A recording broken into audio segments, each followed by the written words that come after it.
পারে হবে বৈদ্যুতিক শ্মশান। সেই কাজের সূচনায় রাজ্যের পঞ্চায়েত, গ্রামোন্নয়ন ও সমবায় মন্ত্রী প্রদীপ মজুমদার এবং এডিডিএর চেয়ারম্যান কবি দত্ত। আসানসোল দুর্গাপুর উন্নয়ন পরিষদের উদ্যোগে কাকসার মলানদিঘি গ্রাম পঞ্চায়েতের কুলডিহায় হতে চলেছে বৈদ্যুতিক শ্মশান। ব্যয় হবে 3,10,00,000 টাকা। 2 বছরের মধ্যে শেষ হবে কাজ। উদ্বোধনী অনুষ্ঠানে মন্ত্রী, চেয়ারম্যানের পাশাপাশি উপস্থিত ছিলেন মহকুমা শাসক সৌরভ চট্টোপাধ্যায়, এসবিএসটিসির চেয়ারম্যান সুভাষ মণ্ডল, আসানসোল দুর্গাপুর উন্নয়ন পর্ষদের এক্সিকিউটিভ ইঞ্জিনিয়ার রাজেন্দ্র প্রসাদ মণ্ডল, প্রশাসক মণ্ডলীর সদস্য দীপঙ্কর লাহা, কাকসা পঞ্চায়েত সমিতির সভাপতি ভবানী ভট্টাচার্য, জেলা পরিষদের কর্মাধ্যক্ষ বৈশাখী বন্দ্যোপাধ্যায়, পঞ্চায়েত সমিতির কর্মাধ্যক্ষ নবকুমার সামন্ত সহ প্রশাসনিক আধিকারিকরা। মন্ত্রী বলেন, আমাদের দীর্ঘদিনের ইচ্ছে ছিল এই শ্মশানটি করার। দীর্ঘ প্রতীক্ষার পর আসানসোল দুর্গাপুর উন্নয়ন পরিষদের উদ্যোগে এই বৈদ্যুতিক শ্মশানটি হতে চলেছে। এই শ্মশানটি পরিবেশ বান্ধব হবে। কাকসার মানুষের পাশাপাশি বীরভূম, বাঁকুড়ার মানুষেরও সুবিধে হবে। 18 মাসের মধ্যে কাজ শেষ হয়ে যাবে। এলাকার বেশ কিছু বেকার যুবক যুবতীর কর্মসংস্থানের জায়গা হবে। আসানসোল দুর্গাপুর উন্নয়ন পর্ষদের চেয়ারম্যান কবি দত্ত বলেন, আমরা চেষ্টা করেছিলাম বৈদ্যুতিক চুল্লি করার জন্য, তারই কাজ শুরু হলো। পরিবেশ বান্ধব এই শ্মশানে দূষণ অনেকটাই কমবে। স্থানীয় পঞ্চায়েত সমিতির কর্মাধ্যক্ষ প্রবোধ মুখোপাধ্যায় বলেন, করোনা পরিস্থিতির সময় চরম সমস্যায় মুখে পড়তে হয়েছিল এলাকার মানুষদের। আমরা রাজ্যের মন্ত্রী প্রদীপ মজুমদারের কাছে বৈদ্যুতিক শ্মশানের দাবি করেছিলাম। আজ কাজের সূচনা হওয়ায় তাদের যে আকাঙ্ক্ষা হয়তো খানিকটা 2021 সালে যখন আমাদের মন্ত্রী, এখন মন্ত্রী, তখন এমএলএ ছিলেন প্রদীপ মজুমদার মহাশয়, এই এলাকা থেকে নতুন করে জয়লাভ করেছিলেন। তখন একটা সিচুয়েশন, প্যান্ডামিক সিচুয়েশন চলছিল। সেই প্যান্ডামিক সিচুয়েশন কোভিড ছিল।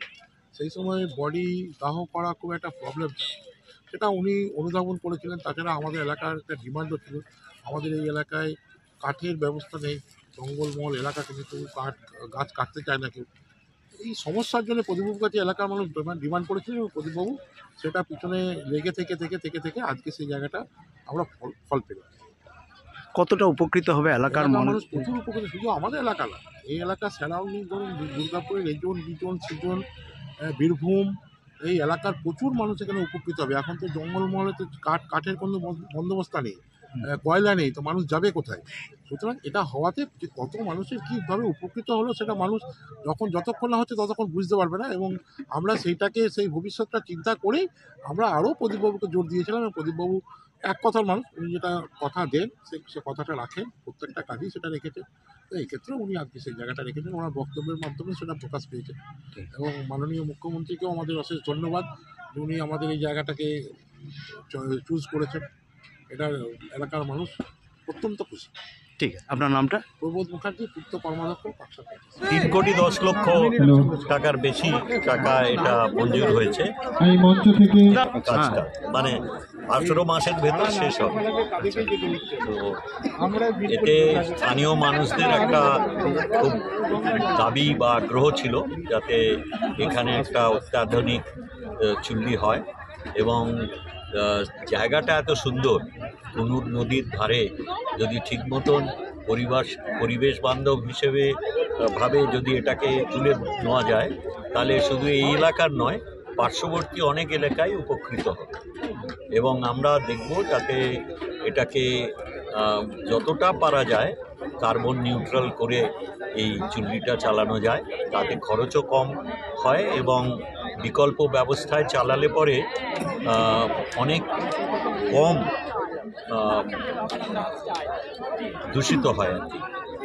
এই দূষণটা ইলেকট্রিসিটিতেও অনেক কার্বন হয়, বা যেভাবে এই শক্তিটা উৎপন্ন হয়। কিন্তু যদি বিকল্প ব্যবস্থার ভেতর আমরা করতে পারি, সেই ব্যবস্থায় করার জন্যে আমরা এই 1.5 বছর টাইম পাবো। আমরা এই নিয়ে আলোচনা করব, যদি সম্ভব হয় তাহলে আরও পরিবেশ বান্ধব হবে আমাদের দুর্গাপুরে যে চুল্লিগুলো আছে তার তুলনায়। মানে দ্বিতীয় চুল্লি এটা দুর্গাপুরের সরকারি, এটা কাছে দুর্গাপুরের পাশে। এখানে কি দুটো চুল্লি তৈরি হবে? একটাই? দুটো টুইন চুল্লি। যে কোনো ইলেকট্রিক চুল্লিতেই জানবেন, দুটো যদি না থাকে, একটা খারাপ হয় তাহলে ঠান্ডা করতে হয়, আর ঠান্ডা হতেও যেমন সময় লাগে, চুল্লি শুরু করলে অনেক সময় লাগে এটাকে তাপমানে পৌঁছতে, সেই জন্যে সবসময় দুটো চুল্লি। আর পুরো অর্থ এডিডিআই হ্যাঁ, এডিডিএর তরফে পুরো অর্থ খরচা করা হচ্ছে না? না না, টাকা তো সরকার দেয়, হ্যাঁ। এডিডি এর মাধ্যমে এটা করছে। ঠিক আছে, ধন্যবাদ।